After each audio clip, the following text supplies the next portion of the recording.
In this video, we will continue the assignment on modeling soil erosion using GIS.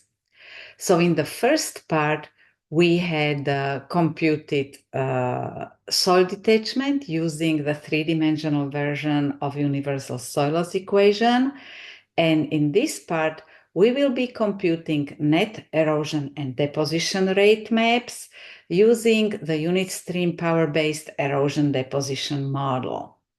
So we have already set our map set to assignment 7 or whatever you are using. And then I also have changed to the directory, to the working directory, where I have all my text files that are used in this assignment and that I have downloaded at the very beginning of the assignment. And then we will be following and essentially implementing the equations from this document. So first we will compute the sediment transport capacity using this equation. So we will be combining the rainfall, soil, and land cover factors from the universal soil loss equation. And then the topographic factor will be slightly different. Now we don't normalize it to the USLE plot size and plot slope, but because it is now an estimate on sediment flow. And then we will again use map algebra to compute the divergence of this sediment flow. So this is that first map algebra expression where we are computing the sediment transport capacity.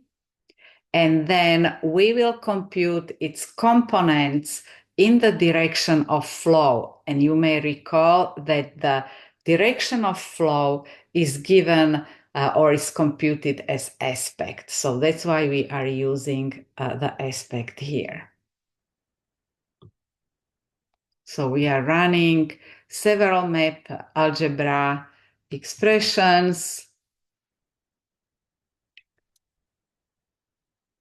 So this would be the sediment transport capacity or sediment flow if we assume that sediment flow is at the transport capacity. Now we will assign the special color table that we have used before.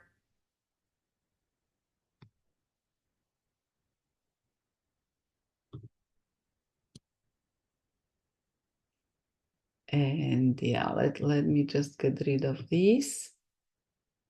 So this is the sediment flow map for the spatially variable land cover, because we have included it here with this C factor.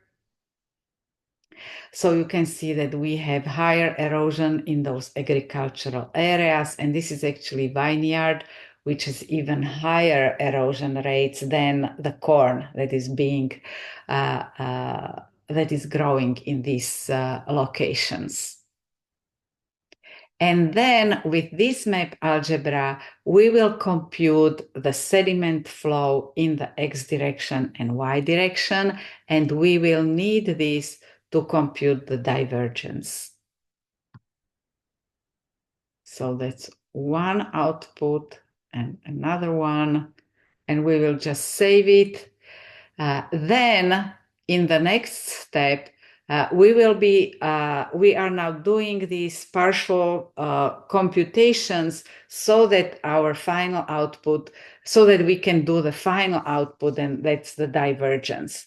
So now what we need to do, we need to compute the partial derivatives of those sediment flow surfaces in X and Y direction, and we will use our slope aspect tool for that, but instead of using the elevation surface as input, we are using the sediment flow in X direction and sediment flow in Y direction as input. And the R slope aspect tool has an option in the outputs to output just the partial derivatives that are then used, for example, to compute the slope aspect and the curvatures. So let's run this part.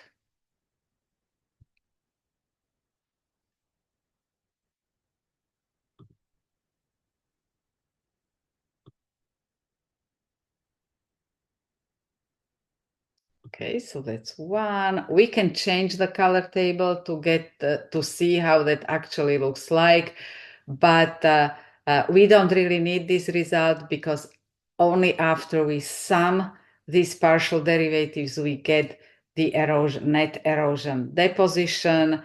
So let's look at the range of those values. So you can see we have positive values and negative values, very high ones. So we need some custom color table. So let's just assign to our net erosion deposition map custom colors. So now we can see this very complex spatial pattern of net erosion deposition. We already have it in the map, so we don't really need that part to run DRAST. But let's now include the legend and recall that we have these extreme values here, but most of the area actually has the erosion and deposition rates between -5 and +5 ton per acre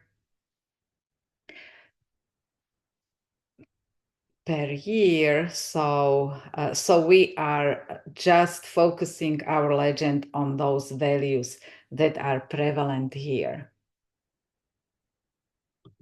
And feel free to display the legend for the full values, so without that restriction.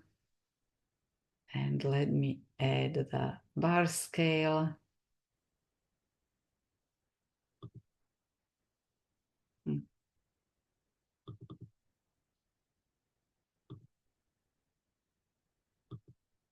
I really just want it a little bit smaller.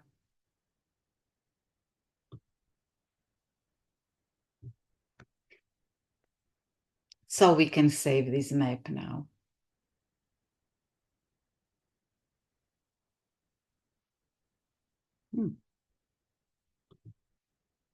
And that saving is actually missing here. Okay, so let's just save it.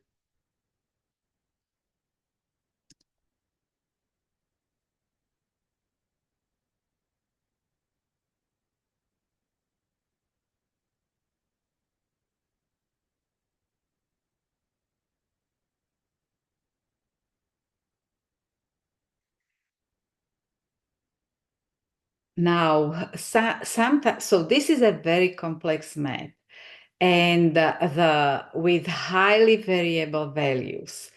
And we already know, and we know that for example, from the literature and from the experience, that really the values up to about 5 ton per acre per year are between the stable, low erosion and medium or moderate erosion. And once we get over these values, we have really high erosion and extreme erosion rates. So to better communicate this output, we can recode the values that are captured in this map as classes of erosion.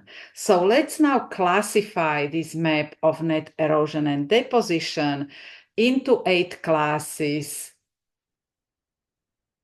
and give them some qualitative labels. And those classes will be between the stable and severe erosion and stable and severe deposition. And we have these classes defined in the reclass table, which is here. So when you open it, you will see those classes. So you can see that all of the values that are lower than -50 and then that are higher than +50 are in this extreme or severe erosion and severe deposition class.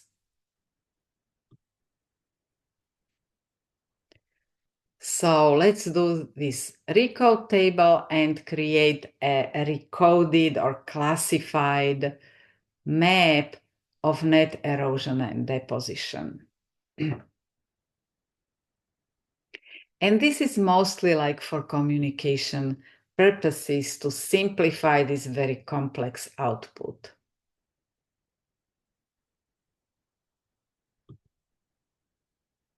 And we will add to this. So with this step, we just added those categories between -4 and +4. Now we want to add those labels, and those labels are in this text file. So you can see now we are adding this text to those categories with the r.category tool. And now we can run the report. And you should get a table like this. Let's just widen it. Oops.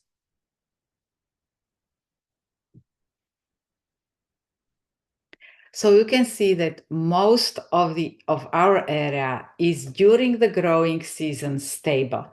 You can then rerun this model with the output that we had with the C factor that we had for the bare agricultural area scenario, and you will get a different distribution.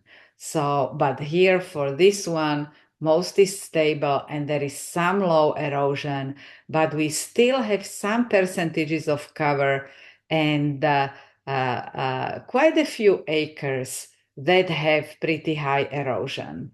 And that severe erosion is mostly in these concentrated flow areas and some of these bare areas.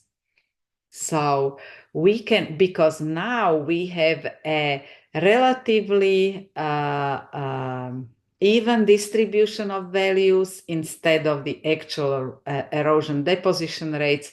We have the categories. We can use the standard color tables with the linear distribution of the values. So for example, we can use the differences color table. So now what you get let me just display it again. We already have it there. And we can do the color, we can do the legend. Let me remove this one.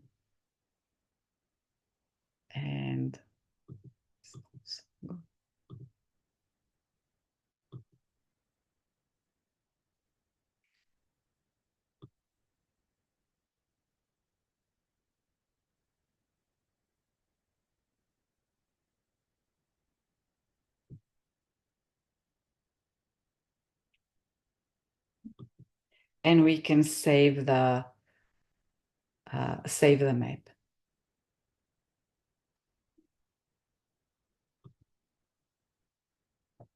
So now what you can also do, you can also estimate the total exported sediment, like the excess sediment that is not deposited in this area, and that will be as a sum of the values. So a lot of that eroded sediment is actually deposited in this on this site, but we have some excess sediment that will be transported out, and this is in the to convert them to tons, total tons. You have to follow the computation here in the assignment. Now, another optional thing that we can do is we can carve in the erosion in the digital elevation model, and we will just do it for that soil loss bare output. So let's just copy. And we will use map algebra to do that. And let's just add this map.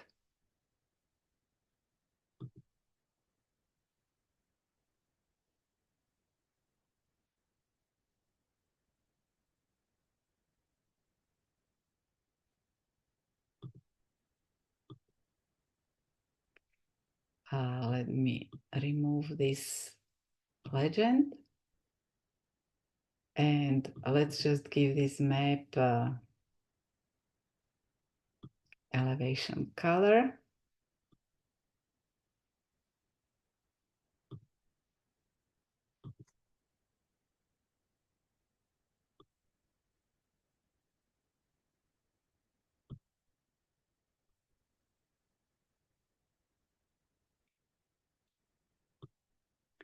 And what we can now do, we can display this digital elevation model in 3D.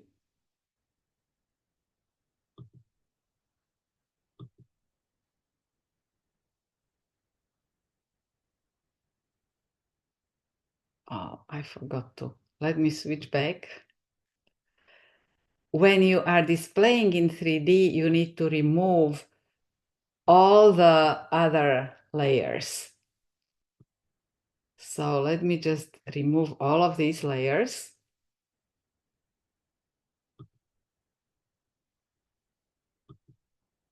And just keep the elevation file, or you can just switch them off. Mm.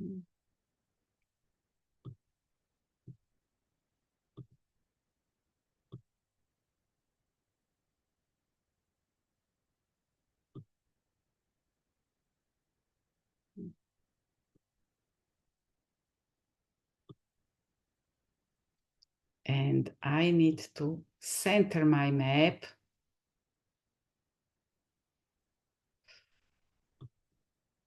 Oh.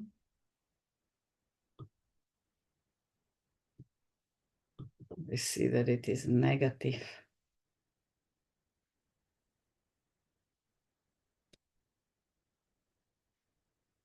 Okay, here it is. So it was because I kept the files there. It kept the view adjusted to those strange values that I had in the erosion deposition map. But you can manually then change the range here and get some more reasonable values that will work for your elevation file. But if you remove those files first, then you will get instantly the correct view. So let's now increase the resolution. And we can also change the light a little bit. And with that change light, you can see where we actually have these rills forming in these areas. Then this area is also experiencing some soil loss. This is all exaggerated just to highlight where that erosion may actually affect elevation. And it would be just few millimeters. Here we have exaggerated for visualization purposes. Oops.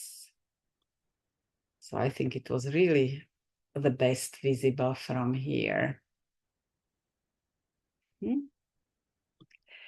And what we can do, we can then add some of the outputs. Let me just make this a little bit bigger. Some of the variables that we had computed some of those maps. So instead of the elevation, we can use other maps like the erosion deposition map or the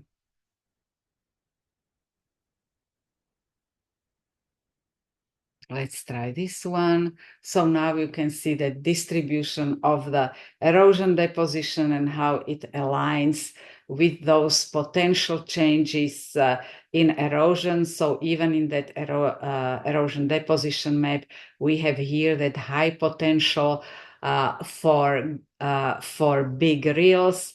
And I have some photos on the related website that actually show how these rills look like. So you can save this map as well for your report.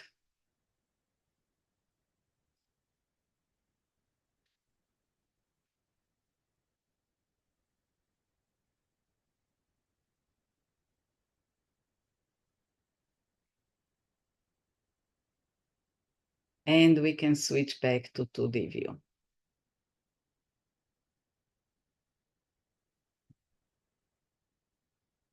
So this is all for the last assignment about erosion modeling.